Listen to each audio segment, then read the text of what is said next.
Casar parece um impulso natural, quase inevitável, vendido como marco da vida adulta, selo de maturidade e promessa de plenitude.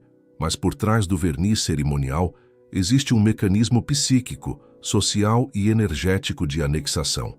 O matrimônio é tratado como escolha, quando na verdade é moldado como imitação. Antes que tua vontade consiga sequer formular um sim, a cultura já compôs o roteiro. Casar, estabilizar, reproduzir, compartilhar bens, construir lar, silenciar excessos, regular a própria natureza. O título faz a pergunta como martelo. Por que a maior parte dos homens é conduzida ao casamento como quem é levado a uma antessala de renúncia, onde a verdadeira assinatura é feita não com caneta, mas com a abdicação do poder de se pertencer por inteiro? O casamento pulsa a partir de uma moral de convenção misoneísta, uma ética do já instituído que prefere a forma ao fogo. Ele se ergue sobre a ideia de que o indivíduo precisa ser podado para servir à estabilidade de uma célula familiar, como se o caos interno fosse falha a ser corrigida. Mas o espírito indomado, a psique em estado de investigação e devir, não sobrevive intacta quando precisa ser traduzida em cláusulas. O enlace oficial exige que escolhas do âmago sejam submetidas a um conselho permanente de negociação doméstica. E negociar a própria essência é começar a morrer em prestações lentas, como quem dilui a chama para economizar luz. O matrimônio nasce no rebanho e para o rebanho. É uma estrutura concebida para massas que buscam direção, conforto metafísico, a validação do outro como prova pública de valor. O rito matrimonial não celebra a individuação, celebra a homologação. O casar-se é um processo de formalização do adequar-se.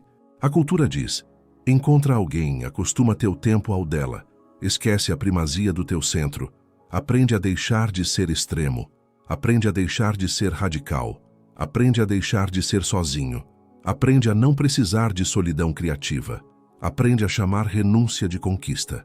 A tradição celebra o sacrifício como troféu, abre mão por amor. A filosofia pergunta: que tipo de amor exige que o eu seja amputado para caber no edredom moral da coletividade?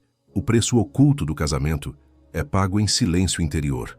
Ao aceitar o rito, aceitas a ideia de que teu percurso precisa ser acompanhado e aprovado. Ele não te prende apenas pela rotina ou pelo contrato de bens, ele te captura pela obrigação de cofundar a própria vida numa gramática de consenso. A cada consenso mantido, um dissenso vital é enterrado. A energia da tua autodireção é desviada para equilibrar interdependências que não seriam necessárias se a forma social não te tivesse dito que depender é amar e possuir é segurança. Mas segurança é uma divindade vulgar, um ídolo menor. Ela pede que o risco seja sacrificado, que a dúvida seja apaziguada, que a solidão que forja pensamento próprio seja substituída por um regime de gestos conjugais previsíveis. Casamento é a institucionalização do afeto em regime de permanência administrativa. É o afeto sendo traduzido na linguagem da permanência jurídica e da estabilidade narrativa. Essa tradução exige conformidade de espírito antes da conformidade legal. Por quê? Muito antes do cartório, o cartório já entrou na tua cabeça. O casamento é um ritual de domesticação do desejo, não da libido apenas, mas do desejo soberano, o impulso que quer inaugurar-se sem fiadores, sem cronogramas, sem testemunhas e sem atas. A tradição diz para sempre, como mantra, mas para sempre é o inimigo do tornar-se.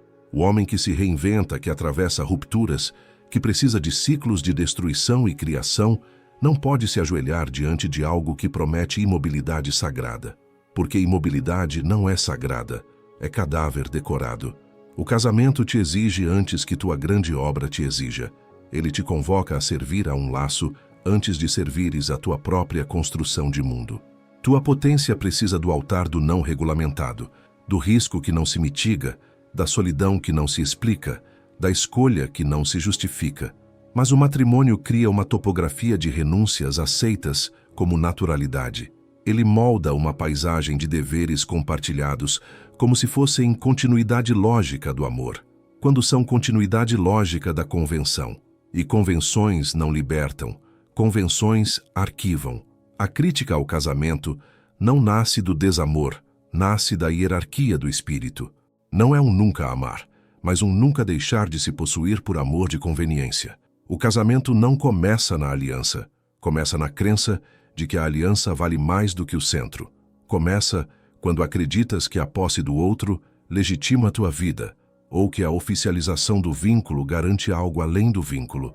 Mas garantias legais não são garantias metafísicas, e quem precisa de garantias metafísicas do outro já se perdeu de si mesmo antes de notar que assinou algo. O matrimônio é a coroação da renúncia travestida de passagem. O sim não é só dito à pessoa, é dito à forma social do casal como unidade normativa, propriedade emocional administrada, solidão dissolvida por decreto. Aceita-se o sim como portal, quando ele é corredor. Corredor para uma vida que te deixa menos místico, menos trágico, menos perigoso, menos errado, menos criador, menos excessivo, menos dono do próprio caos sagrado. O homem não arrisca seu espírito ao casar. Ele o põe na coleira do previsível. O casamento te pede o abandono da prioridade ontológica do eu. Ele opera pela crença de que o eu é imperfeito sozinho e que precisa do nós oficial para ser completo. Essa crença é o feitiço primordial, o feitiço da incompletude induzida. É o casamento sendo vendido como cura, quando é moldura. Moldura de vidas que precisam ser catalogadas como pares. Mas a grandeza do espírito não se cataloga aos pares. Ela se cria no singular, mesmo quando ama. Quem ama sem perder o centro, ergue templos. Quem casa sem erguer o centro, administra cercados. Se a cultura é tecelagem de narrativas que transformam crenças em destinos, o casamento é um tear de destinos médios que exigem espíritos pequenos domesticando espíritos grandes, em nome da tranquilidade pública. O matrimônio não teme o amor, teme o amor que não pode ser fiscalizado. O amor que não precisa de registro é ameaça.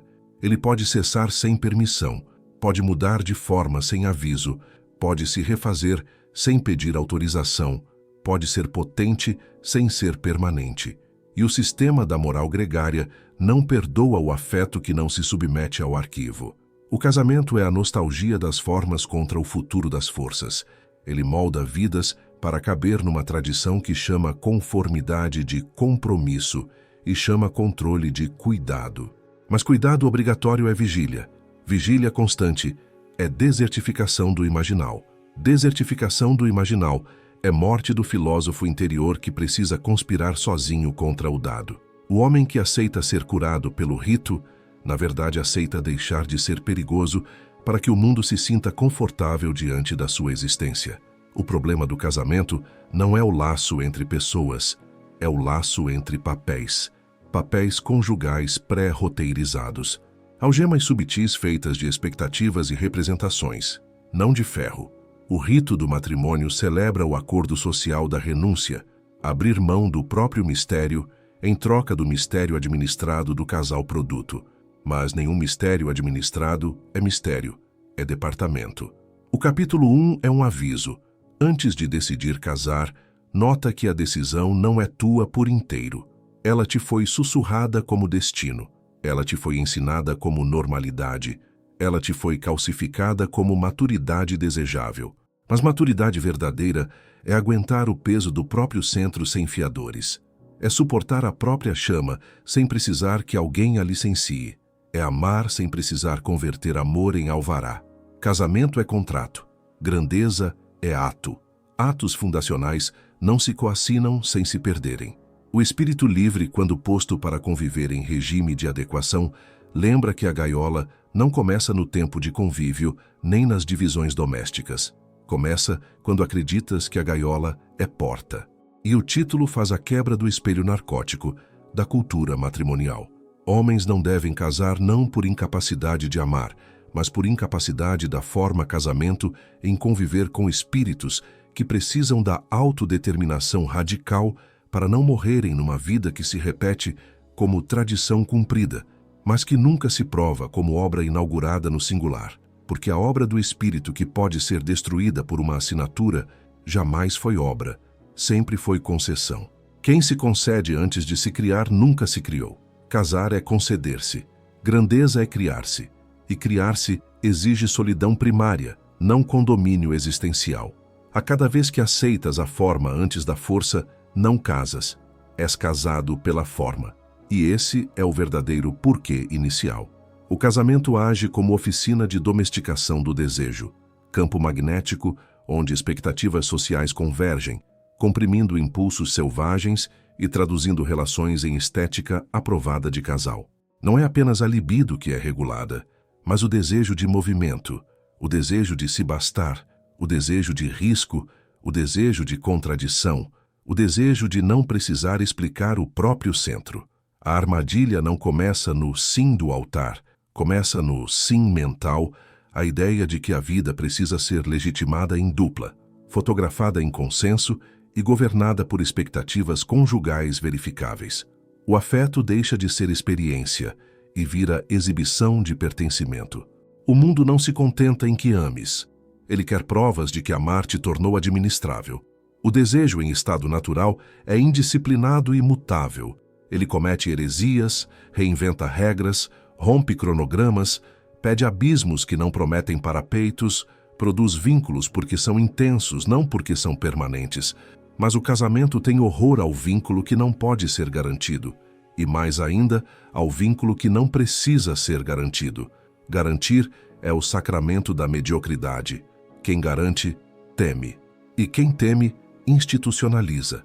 O rebanho social ensinou que o desejo deve ser estável, que o amor deve ser documental, que o tempo deve ser sincronizado, que a ambiguidade deve ser harmonizada em nome da paz doméstica. Mas paz doméstica comprada com uniformização do espírito é colonização, não harmonia. O amor oficializado exige tradução do excesso em média tolerável. A forma matrimonial não repele apenas aventuras extraconjugais. Ela repele o ímpeto de aventura interior, aquele impulso de se romper e se recriar sem testemunhas.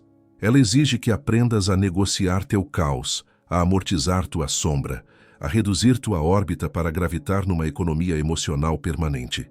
O casamento cria um ministério íntimo que administra aquilo que deveria ser indomável: horários, humor, silêncio, presença, rituais afetivos esperados, respostas emocionais padronizadas, renúncias ensinadas como prova de amor, vigilâncias naturalizadas como prova de cuidado. O outro não é apenas companhia, é calendário. O lar não é apenas espaço, é repartição. O afeto não é ato, é tarefa.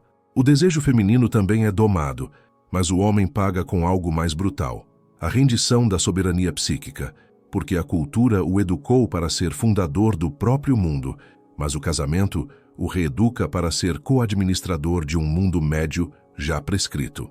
A estrutura do vínculo conjugal não te pergunta o que te acende, ela te pergunta o que estás disposto a ceder.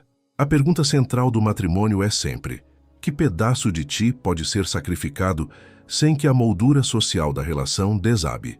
O casamento não flexibiliza a moldura para caber na tua potência. Ele flexibiliza a tua potência para caber na moldura.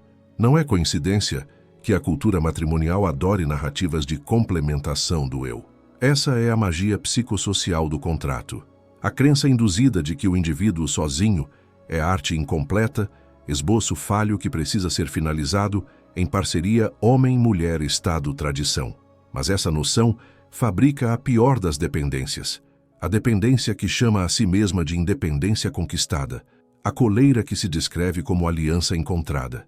O cerco que se anuncia como lar construído. A construção conjunta do lar empurra o espírito masculino para microdeveres estáveis antes da grande obra incerta, que sempre exige silêncio e anarquia interior para nascer.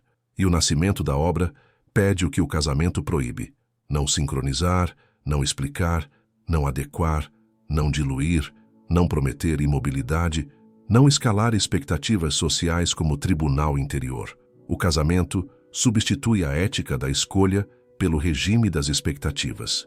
Expectativas não são apenas exigências do outro, são cartas que a cultura já escreveu e que o parceiro conjugal só precisa postar de volta.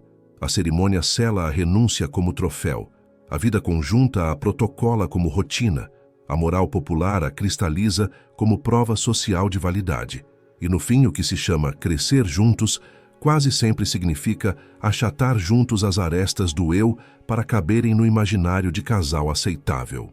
O desejo deixa de ser explorador para ser agricultável, deixa de perguntar para responder, deixa de queimar para aquecer moderadamente, deixa de forjar para ajuizar, deixa de transgredir para comprovar, deixa de se renovar para se justificar. A psique masculina precisa de catedrais sem contrato e riscos sem prestação de contas. O casamento odeia esse tipo de arquitetura. Arquitetura que não promete teto fixo. Arquitetura que celebra a transitoriedade como portal de potência. Arquitetura que não exige fidelidade à forma, mas lealdade à força. Arquitetura onde o afeto é chama e não cartório, onde o desejo é evento e não departamento, onde a aliança é possível porque a ruptura também é possível, e onde amar alguém não implica adoecer a hierarquia do eu, mas expandi-la em singularidade radical. O contrato matrimonial é o rito de tradução do eros em posse regulamentada. Ele exige que aprenderes a chamar de natural aquilo que é indução cultural, coassinar riscos, uniformizar tempos, negociar silêncios, tutelar impulsos, administrar afetos, validar rotinas e transformar o inominável do desejo numa estética tolerável de casal. Mas o desejo soberano não se governa sem se perder e não se possui sem se desertificar. Casar nesse enquadramento não é amar demais, é desejar de menos aquilo que só nasce no não regulamentado. Por isso o título é um alerta essencial. O problema do casamento não é amar alguém, é amar a forma social da renúncia. A forma casamento não se limita a organizar vidas, ela reorganiza apetites do espírito, submete o indócil à administração permanente e converte o desejo em patrimônio. Mas desejo patrimonializado não é desejo, é protocolo. Quem protocola já aceitou deixar de ser perigoso. E periculosidade psíquica, não a que destrói o outro, mas a que destrói a ti mesmo para renascer, é a condição da grandeza do espírito criador. O casamento não doma apenas o corpo, ele doma a órbita. Não te prende pela devoção, te prende pela explicabilidade. E quem se torna explicável demais já foi domesticado antes de poder dizer que escolheu amar. Aceitar a forma casamento é aceitar um idioma fixo de vida. O laço oficial não teme o desejo ardente, teme o desejo autônomo, o que não pede tradução em estabilidade, porque sua força é movimento, choque, revisão contínua, metamorfose, desfazimento de certezas e reconfiguração dos vínculos segundo pulsações internas, não segundo métrica social. A cerimônia matrimonial promete unir, mas o que ela realmente faz é converter o espírito indócil em condômino de uma ontologia normativa, onde a singularidade deve ser atenuada para que o casal se torne legível ao tribunal público da normalidade. O casamento não é um destino do amor, é a polícia do de encontro contra o tornar-se. O para sempre do matrimônio é uma ficção de imobilidade sagrada, produto cultural que se tornou dogma psicológico. Mas aquilo que se imobiliza, despotencializa. O espírito livre não nasce do que permanece, nasce do que se arrisca sem garantias. A promessa eterna é o rito que substitui a tragédia pelo cadastro, a anarquia interior pelo expediente e o impulso plástico de reversão das formas pela liturgia da previsibilidade. O casamento não mata o amor, ele mata o devir. Não é erosão do afeto, é erosão do movimento ontológico. O que te define não é o que juras, é o que és capaz de destruir em ti mesmo para reconstruir sem permissão, sem conselho, sem aviso, sem burocracia íntima. A cultura burguesa traduziu o rito matrimonial em estética de validação em redes sociais, em cronogramas de estabilidade e em expectativas de disponibilidade psíquica integral. Mas disponibilidade integral é dissolução do centro. O espírito que precisa se dividir permanentemente para servir a uma forma social do casal se converte em função, não em força. O casamento opera como sacramento da moderácio moral, eixo de ajuste mútuo, que, na verdade, ajusta a tua órbita, não o mundo ao teu redor. E o mundo que se ajusta antes da força que o cria é mundo morto, mundo herdado, mundo burocrático, mundo sem iniciação real. O rito oficial exige que tua psique trabalhe em regime de coassinatura. E isso parece reciprocidade, mas é o contrário da iniciação. Iniciação real é vertical, solitária na origem, perigosa na execução, não institucional na validação. A vida grande não é feita de conciliações, é feita de rupturas fundadoras. O casamento te treina para proibir a ruptura interior. Não te proíbe de abandonar um parceiro um dia, te proíbe de abandonar a forma mental que te prende antes de poderes sequer fundar a tua própria morada psíquica. O rito é o feitiço da irreversibilidade socialmente autorizada, onde amar se converte em fixar-se, como se fixar fosse prova de profundidade e não apenas prova de falência do movimento criador. O casamento odeia o amor que não precisa dele, porque o amor que não precisa do para sempre jurídico é autossuficiente na hierarquia do espírito. Não precisa registrar-se, precisa transmutar-se. A forma casamento foi moldada para segurar aquilo que não pode ser segurado sem morrer, o eros que se refaz em suas próprias ruínas. O vínculo verdadeiro não é o que amarra, é o que pode cessar sem falência do eu, porque nunca se fundamentou em posse, mas em intensidade. Mas o casamento não trabalha com intensidade, ele trabalha com permanência administrada. Permanência administrada do afeto não é templo, é repartição de condomínio. Filosofias populares celebram o rito matrimonial como passagem nobre, mas nobres são os vínculos que não precisam de selos para existir. A forma casamento captura não apenas o erro possível da relação, mas a contradição necessária do espírito, o impulso de se autonegar para se refundar, aquele movimento que diz não a si mesmo repetidamente para emergir maior, sem testemunho, sem calendário, sem estabilidade prometida, mas com risco afirmado como água benta do espírito trágico. O casamento te dá estabilidade, sim, mas o preço é aceitar que estabilidade vale mais que a chama do desfazimento. Essa é a iniciação falsa, trocares aquilo que te destrói e te recria por aquilo que te mantém catalogável. O rito matrimonial não celebra o abismo, celebra a ponte com parapeito. Mas ponte com parapeito é a arquitetura do rebanho. O espírito criador precisa de pontes sem parapeitos. Pontes que podem ruir sob teus pés e cuja ruína não é falha, é rito de transfiguração. O casamento promete que não ruirá, mas o espírito grande precisa justamente do que ruirá. Quem constrói mundos verdadeiros não faz promessas eternas à forma, faz fidelidade momentânea à força. E a força é sempre reversível, sempre vendaval, sempre revisão do contrato consigo mesmo, sempre reiniciação psíquica sem cartórios existenciais. A psique criadora pede altares sem checkpoint social e vínculos sem permanência administrativa. Ela precisa do território não legislado para conspirar contra aquilo que te querem ensinar como maduro. Maduro na moral comum é estável. Maduro, na escala do espírito, é autofundado, mesmo quando em ruínas provisórias.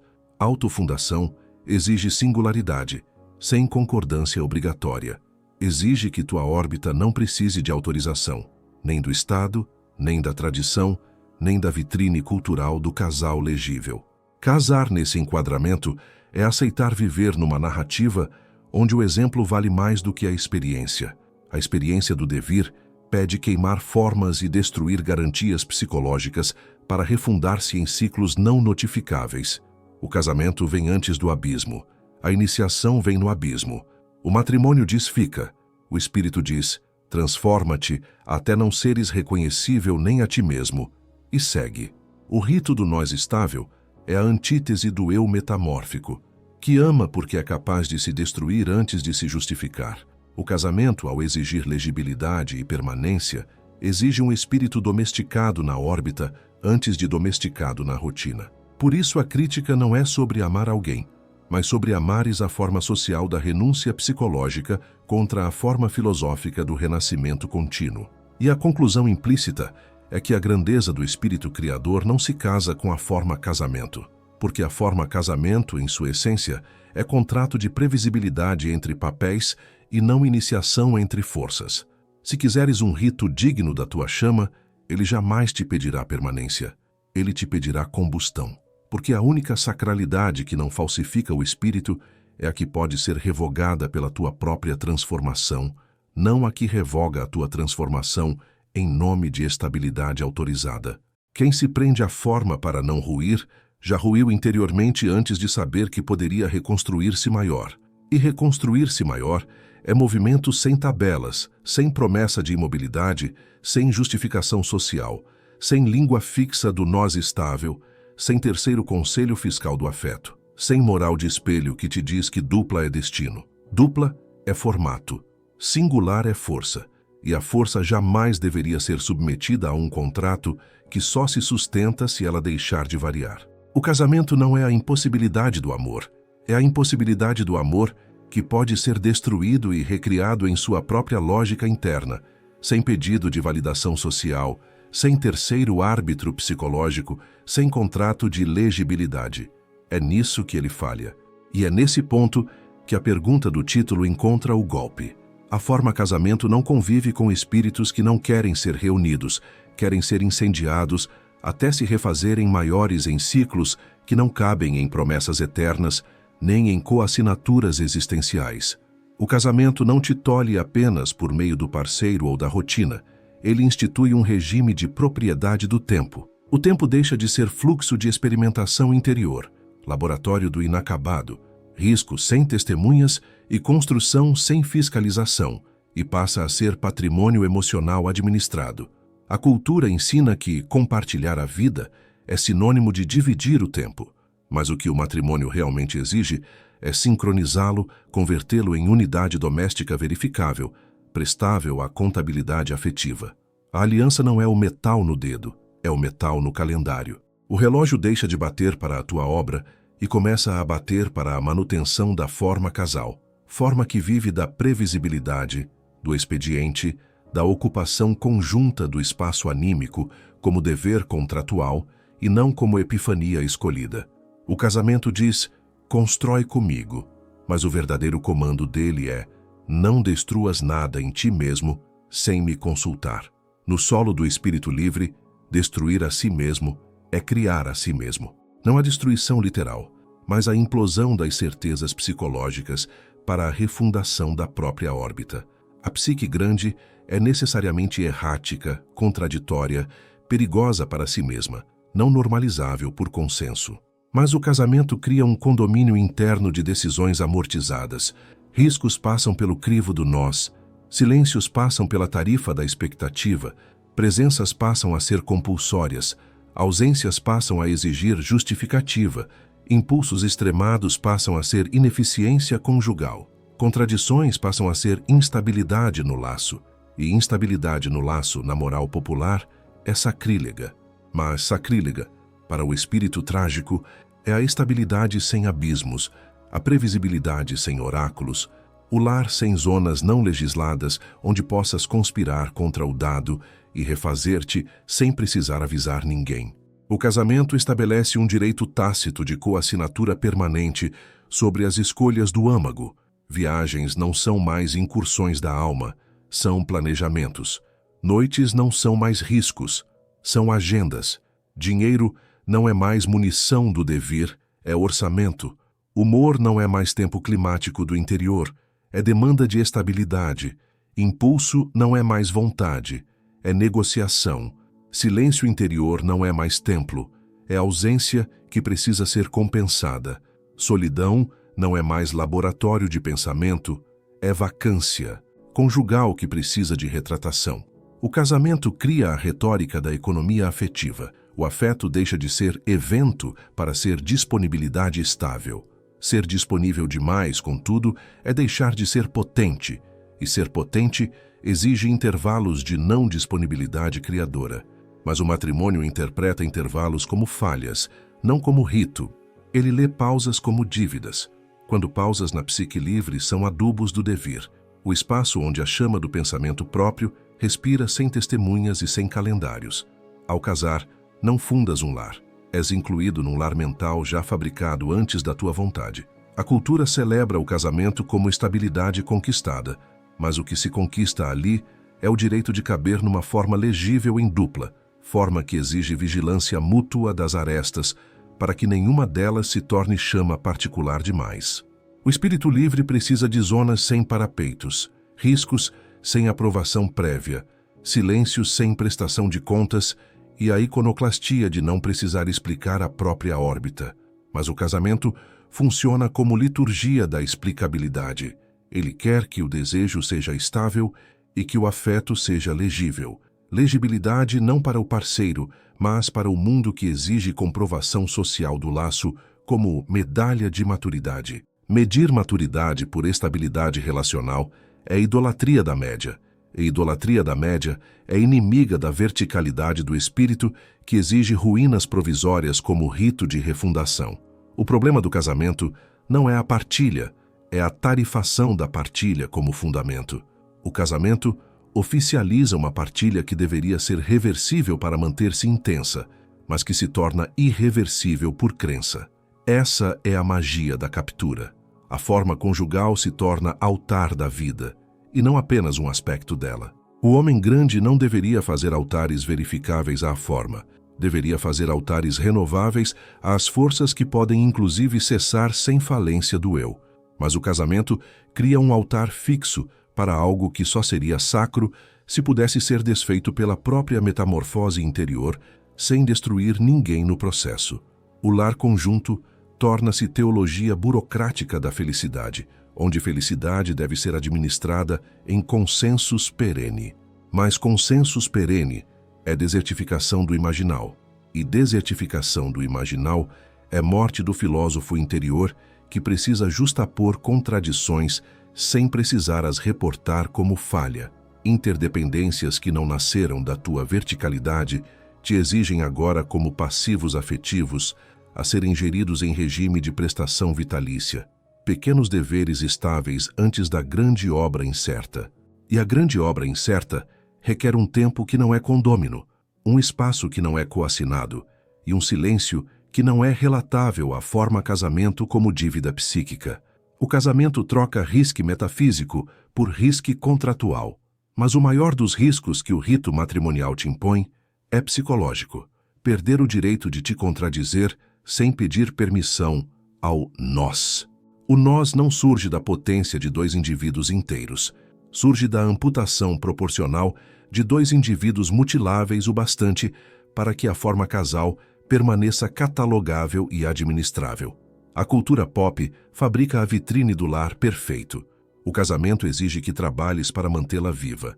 Manter vitrine não é rito, é expediente. Rituais verdadeiros não precisam de holofotes, precisam de abismos. E abismos não convivem com a promessa de para sempre, porque para sempre é a apoteose do não devir, do não rompimento, da não metamorfose sem autorização. O casamento não é contrato de convivência, é contrato de não ruína interior sem ata conjugal. Ele te permite construir, desde que a construção não gere um eu novo demais, que ponha em risco a estética compartilhada do casal como unidade legível. O espírito grande precisa de rupturas não notificadas, solidões não explicadas, riscos não negociados e um tempo que não seja propriedade emocional conjunta. O casamento te convoca a negociar o que deveria ser auto-oraculável. Ele odeia o amor que não se confessa na língua da segurança, odeia o silêncio que não pede atestado, odeia a metafísica do singular que se reinventa sem cartórios psíquicos. O custo invisível é a erosão da privacidade da chama interior. O movimento psicológico deixa de ser autofundação e vira manutenção de papéis conjugais que não escolheste sozinho, mas que a cultura já escreveu como molde. Casar, portanto, é aceitar um rito que te quer explicável e permanente antes de te querer ardente e verdadeiro. A crítica não é sobre amar, é sobre ter de pedir licença para ruir e renascer. O espírito criador não precisa de um contrato que promete permanência, precisa de um território onde a permanência não seja o ídolo e onde o laço afetivo possa inclusive cessar sem falência da alma, porque nunca foi gaiola, sempre foi passagem. Quem precisa de passagem não promete para sempre, promete apenas agora intenso, e esse agora, sem coassinatura permanente do tempo, É o que o casamento, como forma psicossocial, não pode tolerar, e por isso captura. Porque a forma casamento não morre da falha do amor, ela morre da falha da previsibilidade, e ela prioriza previsibilidade sobre potência. Mas a tua psique não deveria priorizar nada além do devir soberano do teu centro, que pode amar sem se hipotecar, que pode queimar sem virar repartição e que pode criar sem se converter em patrimônio emocional administrado. A negação da forma casamento não é apologia do vazio, mas iniciação à soberania radical da psique.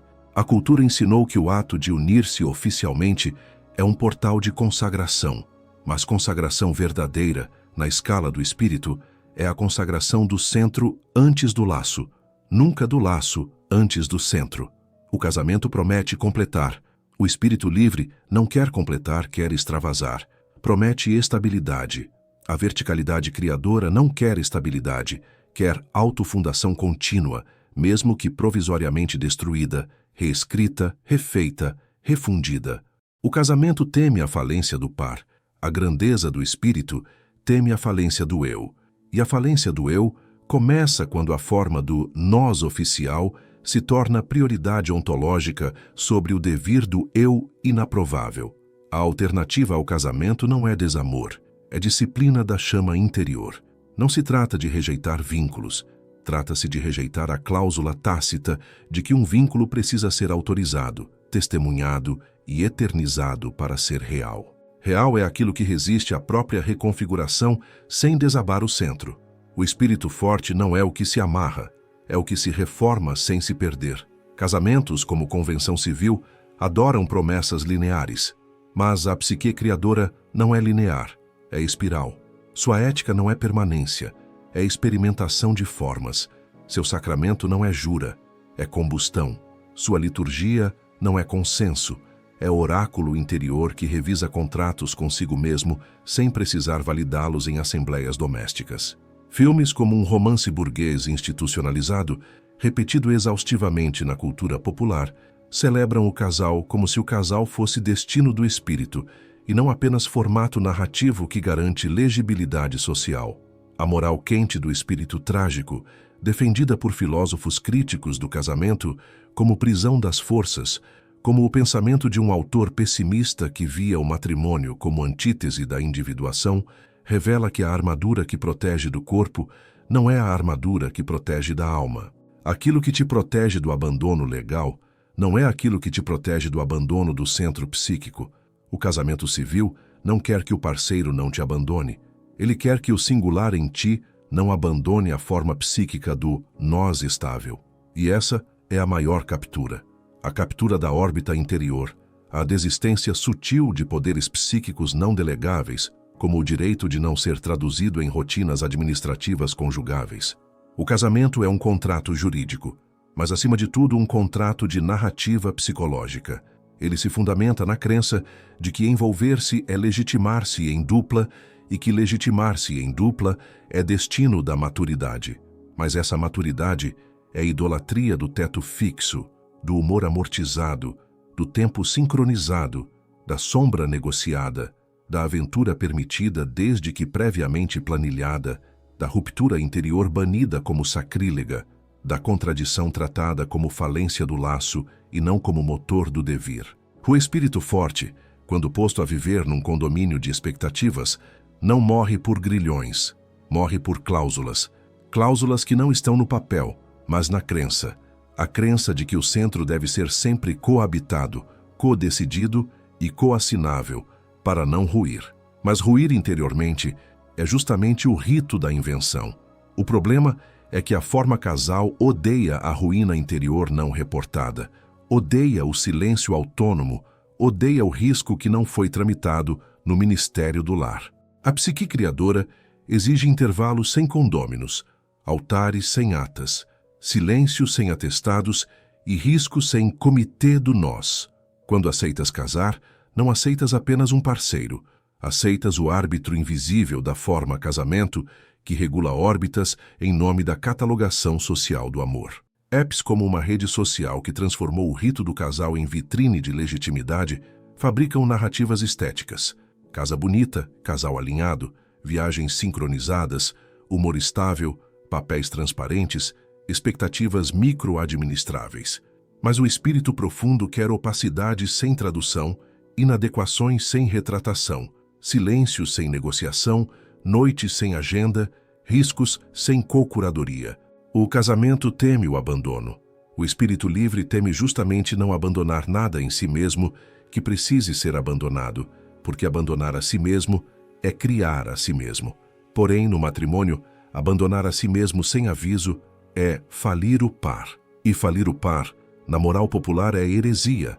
Na escala do espírito trágico, é destino natural de qualquer forma que exige permanência ao invés de metamorfose. Obras iconoclastas e críticas da moral convencional mostram que as formas gregárias pedem que fiques. A força interior pede que te consumas até seres outro, sem pedir licença a ninguém. Ritos verdadeiros não se sustentam na promessa eterna do mesmo. Sustentam-se na permissão ontológica do mudar sem pedir desculpas. Nenhuma forma que dependa da constância psicológica das partes tolera partes que se auto-refundam sem ata pública. O casamento civil codifica tempos, o espírito livre codifica forças. A forma casal só se sustenta se a tua órbita deixar de variar demais, e por isso ela exige estabilidade psicológica antes da assinatura legal. A captura acontece no pensamento antes do dedo.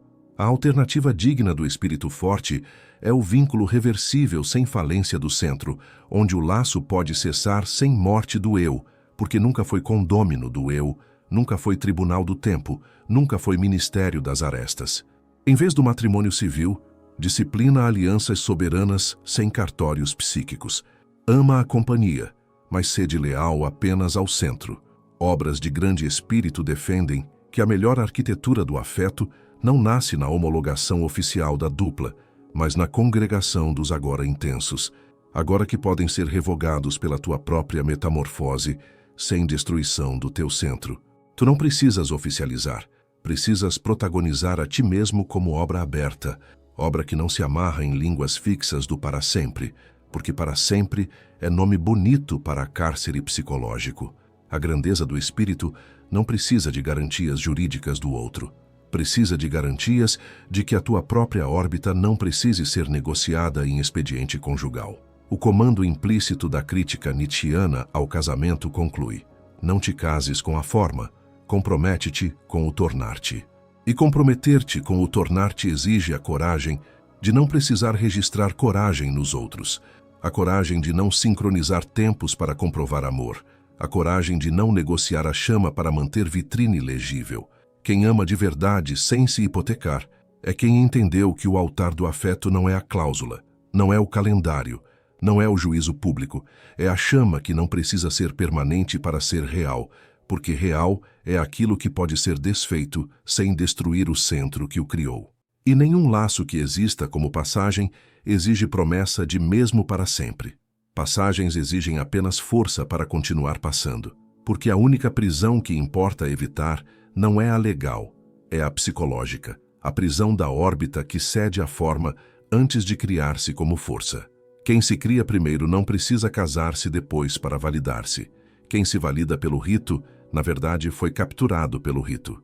Grandeza não se valida, grandeza se vive. E viver grande exige recusar a forma que só sobrevive pela amputação silenciosa das forças que mais te pertencem. Esse homo aqui ressoa como epitáfio da forma moral, a obra de alguém que se interpreta antes de ser interpretado. Interpreta-te, refaze-te, ama sem te administrar em dupla. Destrói-te sem precisar avisar ninguém para renascer maior. Esse é o caminho sem rótulos, sem atas, sem consenso, sem juramentos de imobilidade sagrada, mas com a verdade do movimento soberano que escolhe o laço apenas enquanto o laço não se torne teto psicológico sobre o centro que finalmente aprendeste a priorizar.